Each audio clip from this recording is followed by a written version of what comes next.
Assalamualaikum warahmatullahi wabarakatuh. Waalaikumsalam warahmatullahi wabarakatuh, Pak. Waalaikumsalam.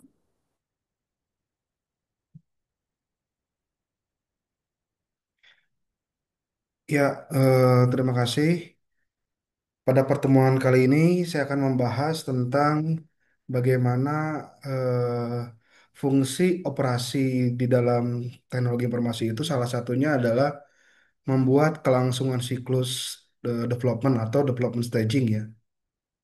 Sebelum kita membahas dari development staging, saya sedikit mereview dulu perkuliahan OT ini. Sebenarnya operasi dan layanan teknologi informasi itu kebagi ke dalam dua fase ya teman-teman. Ada manajemennya, ada operasinya. Manajemennya itu kebanyakan teori ya. Mungkin teman-teman udah ngerti ya. Sebenarnya kalau teori sih gitu-gitu aja kan nggak ada yang aneh lah gitu ya. Tinggal dibaca aja, tinggal dieksplor saja. Nah, untuk yang operasinya agak berbau praktek sebenarnya. Agak berbau teknis. Nah, di dalam operasi itu salah satunya adalah bagaimana kita bisa mengoperasikan development dari mulai programmer yang coding masuk ke dalam server development, dari server development masuk ke dalam server production. Nah, siklus hidup itu terangkum dalam satu ekosistem dan satu platform sebenarnya yang dinamakan dengan salah satunya Git ya. Git repository maupun nanti ada pengembangan ke depannya Git Runner atau yang lain. Utamanya kita akan membahas dulu tentang Git pada pertemuan hari ini. Jadi pertemuan sekarang sampai dengan UAS nanti itu kita fokusnya ke Git ya. Nanti setelah ini kita akan belajar tentang bagaimana CI/CD eh, siklus ya, continuous integration, continuous development, kemudian bagaimana dari seorang developer itu bisa push sampai dengan ke production. Gambarnya sudah muncul share screen-nya. Sudah ada, Pak. Oke, kita mulai ya. Nah, untuk yang teman-teman mungkin udah ada yang pernah menggunakan sebelumnya Git ya. Nah, bagi yang belum tahu, Git itu apa sih gitu ya. Nah, ini saya mengambil sumber materi dari yang saya tampilkan ini ya. Nah, sebenarnya kalau teman-teman developer ini sudah sangat eh, familiar ya dengan Git ini. Ada GitLab, ada GitHub ya. Nah, teman-teman bisa lihat kalau istilah Git ini sudah umum di kalangan developer. Bagaimana developer yang satu bisa berkolaborasi dengan developer yang kedua atau lebih spesifiknya programmer satu berkolaborasi dengan programmer dua. Yang keduanya itu mengupdate source code atau mendeploy source code di file yang sama, di modul yang sama, bahkan di file yang sama. Itulah kolaborasi seperti itu salah satu fungsi dari Git.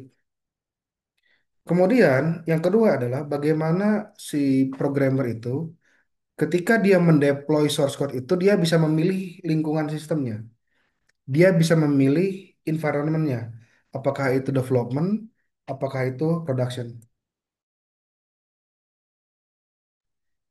Nah, tadi tadi persoalan pertama ada kasus dua programmer atau lebih mengakses mendeploy satu source code yang sama, mendevelop dan mendeploy satu source code yang sama supaya tidak tabrakan. Kasus yang kedua adalah setelah source code itu masuk ke sebuah environment, kita kita harus menentukan ini dimasukkannya ke environment yang mana, yang development kah, atau yang production atau yang mana, atau yang testing atau yang production.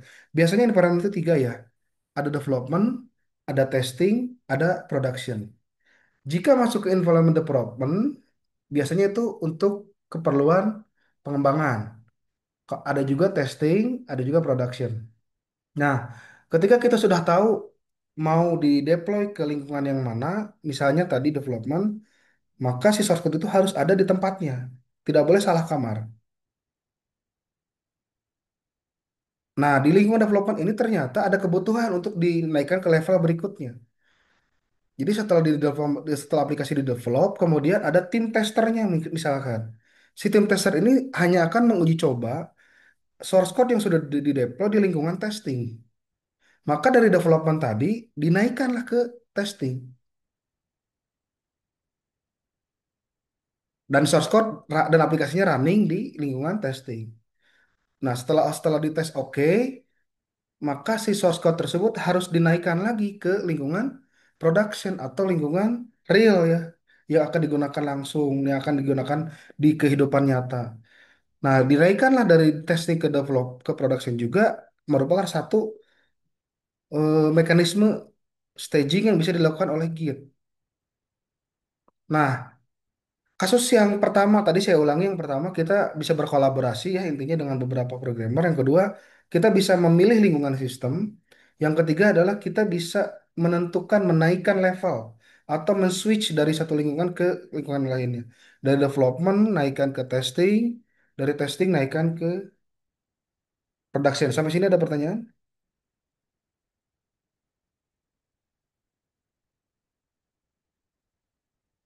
Oke, suara saya masih kedengaran?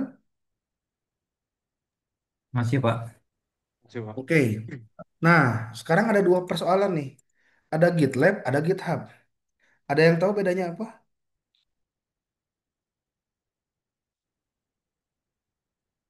Setahu saya di kelas ini tuh ada RPL juga, ada yang udah udah jadi developer juga di kelas ini tuh. Ada kalau nggak salah. Topik gimana Bukannya topik? Topik tuh kalau nggak salah ada ya tadi ya. Salah tuh. Gimana topik? Gimana Pak?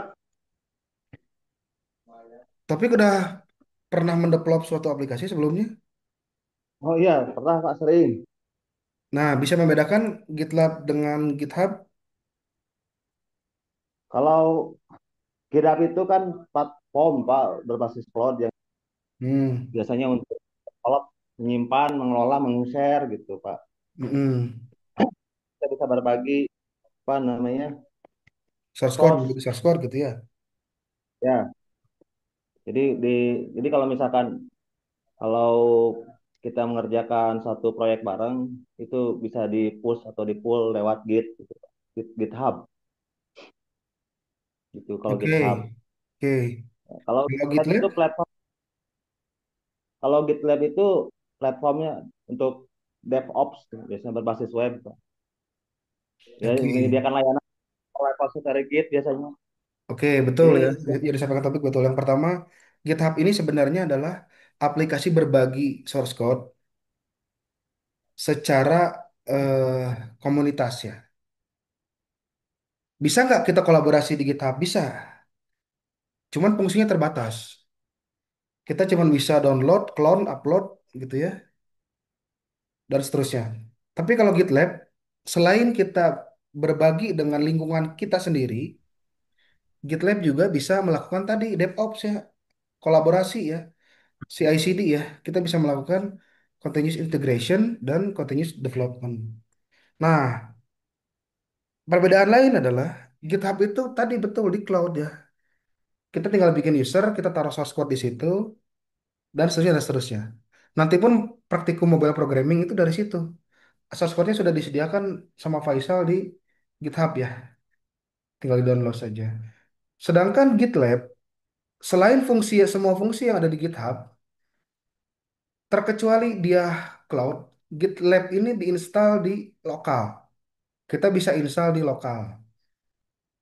Kita bisa install di server kita sendiri.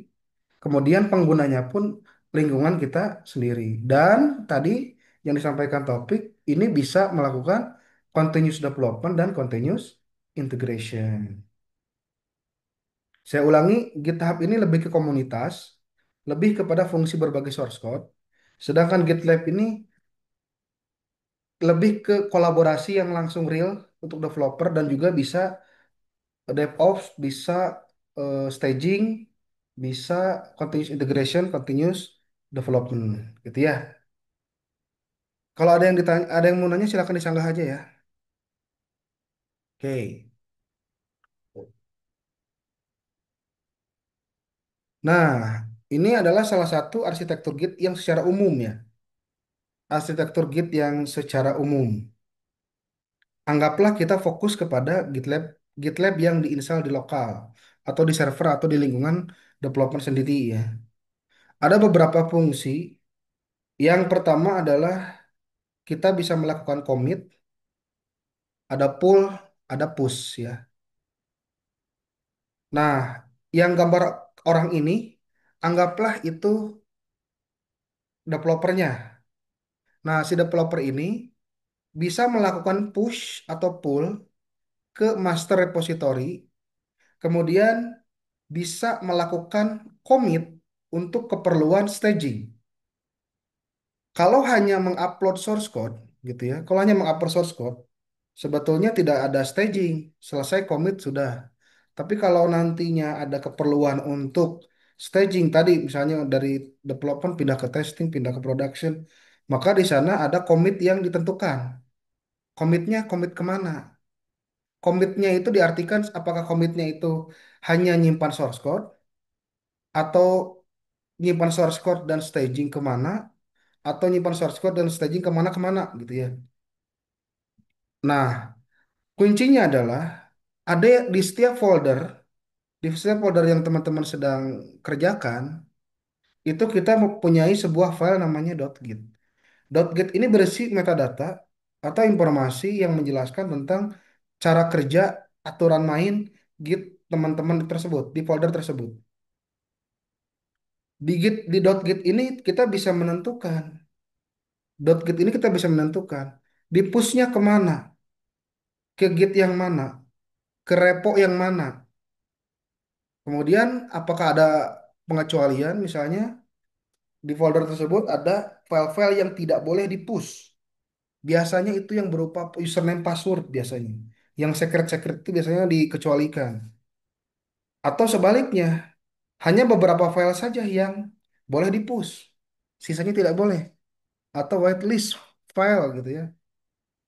Nah, itu ditentukan di .git. .gitnya ada di sisi kita, di laptop kita, dan juga ada di working folder yang ada di repositorinya. Gitu ya. Nah, kalau fungsi pull itu artinya kita download, tarik dari repositori, master repositori ke kita, ke laptop kita, komputer kita. Sedangkan kalau push itu kita mengirim source code ke master repository atau mengupload. Simpelnya seperti itu. Kompleksnya, pada saat pull atau push, salah satu kelebihan dari Git ini dia akan mendeteksi file yang tabrakan. Jika teman-teman melakukan download, ternyata di laptop teman-teman sudah ada file tersebut, nanti si Git akan ngasih tahu, oh file ini sudah ada di laptop saudara.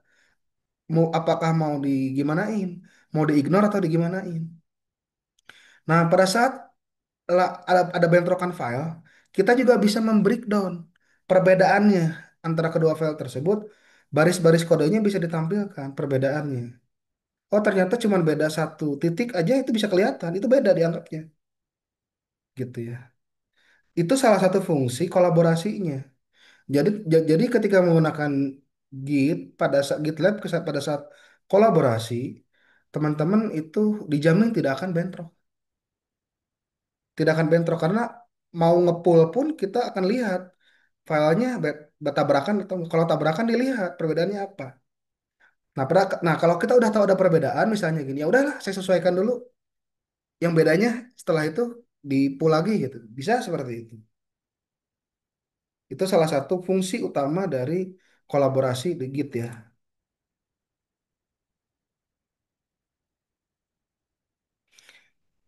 Kemudian ini sebagai contoh, GitHub ini teman-teman bisa akses, bisa bikin akun sendiri, bisa pakai Google daftar ya. Ini free komunitas. Ini biasanya untuk master-master kode yang di-open atau di-share.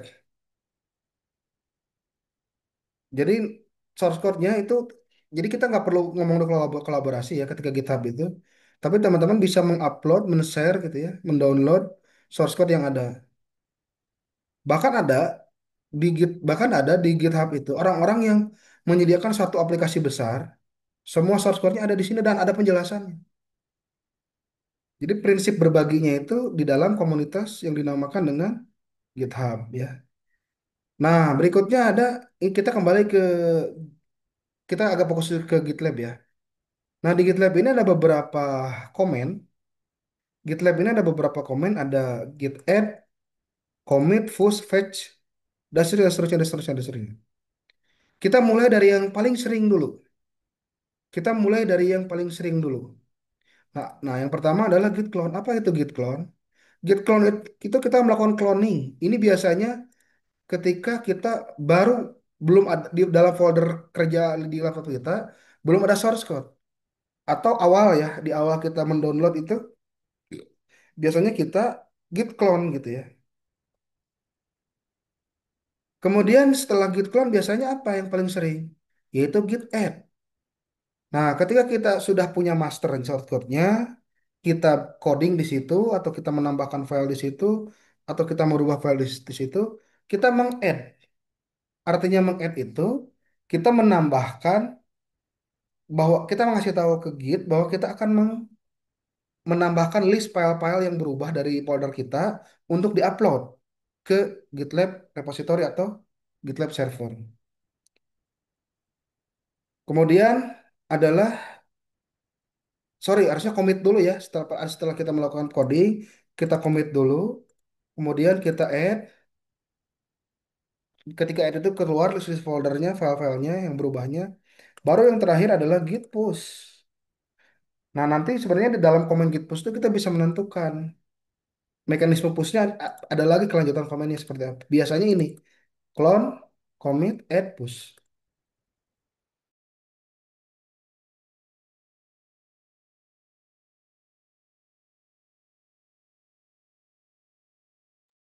Saya ralat ya, harusnya add dulu baru commit ya. Seperti itu. Nanti fungsi-fungsi lain kita akan menggunakan sesuai dengan kebutuhan. Sebenarnya semakin semakin kompleks pemanfaatan Gitnya, komen-komen ini makin banyak. Tapi kalau hanya untuk ngupload dan download dan kolaborasi source code, itu cuman itu aja. Clone, add, commit, push. Itu ya. Oh ya, ada yang kelewat git init. Nah, yang pertama tuh git init ya. Nah, git init itu melakukan inisiasi atau reinisiasi directory sebagai working directory. Kita menandai dulu bahwa folder kita ini punya git. Jadi git init inilah yang akan membentuk file.git yang ada di laptop kita. Sebelum sebelum kita clone itu kita usahakan git init dulu ya. Nah, git config juga isinya adalah setup dari user password atau server gitnya. Di dalam git config ini kita akan login, kita akan login user password usernya itu email ya untuk autentikasi ke GitLab-nya. Karena GitLab ini bersifat private, tidak bisa tanpa login ya. Maka kita harus menandai. Kenapa kenapa demikian? Karena berbeda dengan GitHub. GitHub itu satu arah. Kita upload, orang lain tinggal download. Tapi kalau GitLab itu dua arah. Orang yang upload dengan orang yang download itu dua arah. Kita bisa upload, kita bisa download. Makanya di sini di git config ada konfigurasi ya. Kemudian ada git clone. Nah, git clone itu kita mendownload semua yang ada di repo yang sudah disediakan gitu ya. Dari mana? Dari autentikasi ini. Kemudian berikutnya adalah git pull. Pull itu tarik ya. Git pull itu artinya mendownload. Berfungsi untuk mengambil perubahan yang ada di server. Tapi yang namanya git pull by default, dia hanya akan mendownload yang berubah aja. Jadi nggak usah takut kalau source code-nya sudah banyak, itu setiap kali nge-pull, kita harus mendownload semuanya. Enggak. Karena sifatnya git pull itu adalah tin provisioning. Git itu tin provisioning. Apa itu tin provisioning? Tin provisioning itu hanya akan mendownload, hanya akan mengakses file-file yang berubah saja.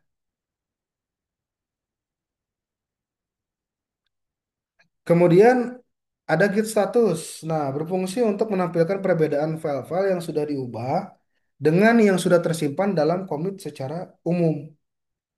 Jadi kita status itu untuk melihat ya. untuk ngelihat apa saja yang udah kita setting dikerjakan di laptop kita, membandingkan dengan situasi yang terakhir kali di pool. Jadi kita bisa membandingkan mana yang sudah kita ubah, mana yang tidak. Apa perubahannya kelihatan nanti. Nah, Git diff ini berfungsi untuk melihat perbedaan dari file-file yang sudah tersimpan di commit kita dengan yang sudah dirubah. Dari yang sudah dicommit dan dari yang sudah dicommit dan yang ada di source code itu akan dibandingkan. Nanti kelihatan. Kita bisa melihat baris per barisnya gitu. Dan seterusnya dan seterusnya. Ada juga git log ya. Git log juga ini istilahnya log dari aktivitas commit dan seterusnya itu semuanya tersimpan di dalam git log ya. Kalau git checkout saya nggak pernah pakai juga. Nah, kemudian ada git add. Tadi, git ini adalah berfungsi untuk menambahkan file-file yang sudah dimodifikasi atau baru ditambahkan di dalam staging. Kalau git add spasi titik artinya dia semuanya dimasukkan. Tapi kalau kita git add hanya file yang tertentu saja, kita masukkan setelah spasi ini nama folder filenya. Titik itu artinya root, artinya semua. Git commit. Nah, git commit itu menambahkan snapshot permanen ke staging area. Nah, itu. Nah, git commit ini adalah menambahkan, mengiyahkan, mengkonfirmasi, dan memberikan tagging sebenarnya. Pesan. Contohnya git commit min m itu ada message-nya. Kita bisa menambahkan misalnya perubahan baru modul anu, fitur anu, tanggal sekian, biasanya gitu. Kita tandai, kita tagging.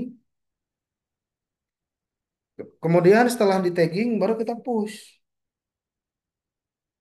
Nah, git push origin. Nah, berfungsi untuk mengupload commit yang ada di lokal kita di laptop ke remote. Nah, lokal itu kita sendiri ya, punya laptop kita. Remote itu GitLab repository servernya.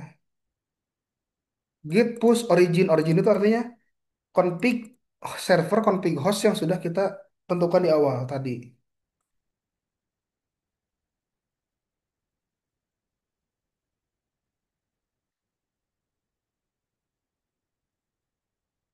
Nah,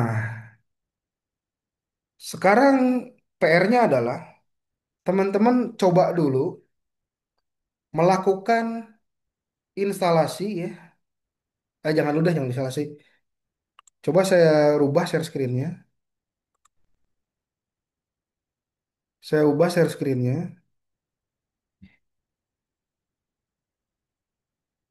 Nah, coba teman-teman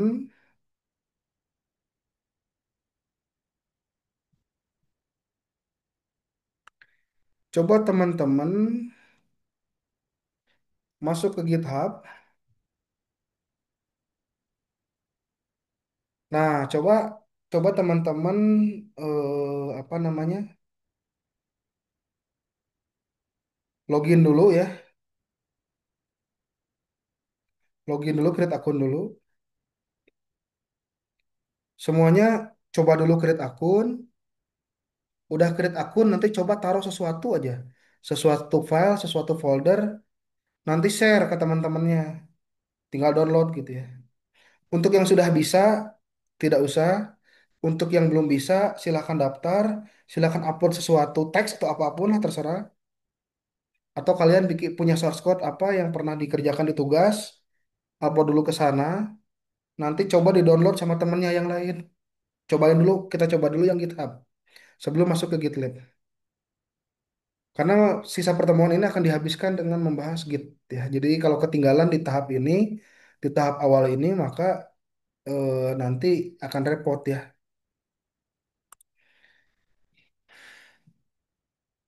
Nah, ini tampilannya ya, tampilannya.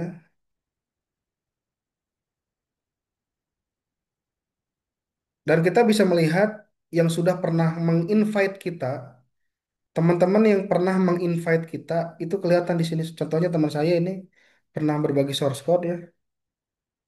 Ada sebuah aplikasi, bentuknya seperti ini ya. Ini 9 years ago tahun berapa berarti? Kenapa saya tidak aktif di GitHub? Karena saya lebih banyak menggunakan GitLab di project-project yang di lokal itu, tidak di-share ke publik ya source code-nya.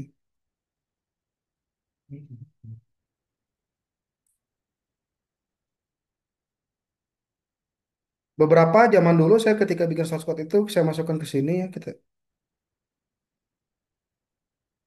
Nah, teman-teman PR-nya adalah membuat repository, coba mengupload sesuatu, nanti coba teman-temannya mendownload atau mengakses ya. Itu permissionnya ada dua ya, bisa di set public, bisa di set private. Kalau public itu tinggal download langsung, tapi kalau private itu mesti di-invite ke dalam itunya, ke dalam apa namanya, eh ke dalam repositorinya. Silahkan, ada pertanyaan dulu sebelumnya, ada di grup chat ini.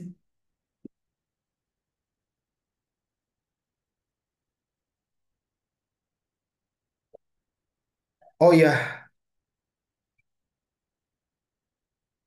gimana Taufik? Ada yang mau ditanyakan? Itu Pak, kalau saya share link GitHub yang kemarin gimana Pak? Oh, boleh boleh sob. Coba coba topik topik ketikan ulang di sini itunya linknya di kolom chat. Nanti kita bahas, coba kita bahas. Oh, jadi kebetulan teman-teman Taufik ini membantu saya dalam membuat dalam proyek penelitian pengabdian untuk membuat sebuah website di desa ya. Dan Taufik sudah punya source code-nya. Sudah ada source code-nya, sudah di-push ke Git. Dan itu publik ya, Pik ya, publik ya.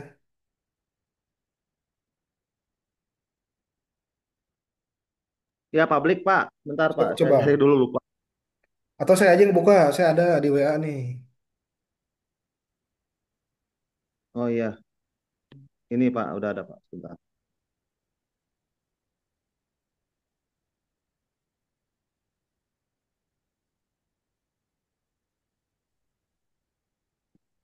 Taufik belum belum share Git-nya ke saya. Oh iya, iya, oke oke. Ntar ya saya buka Enggak, dulu.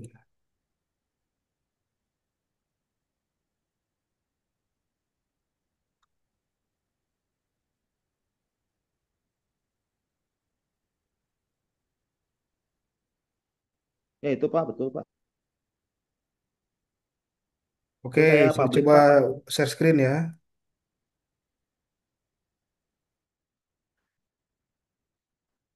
Nah, contoh. Oke, ini tapi sudah berhasil nih membuat repositori yang publik.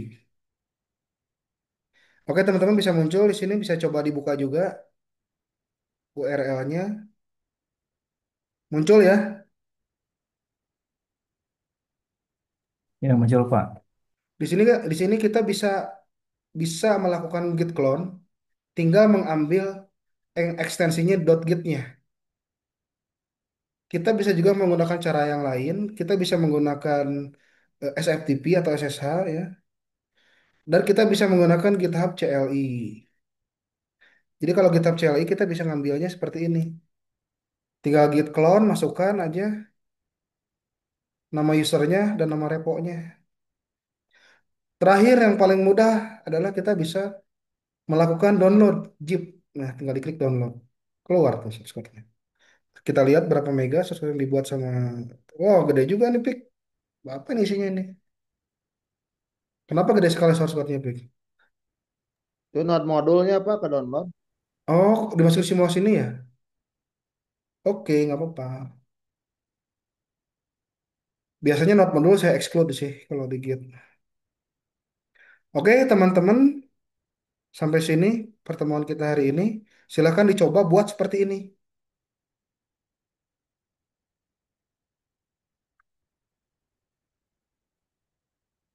Oke? Oke, sampai sampai sini ada pertanyaan dulu.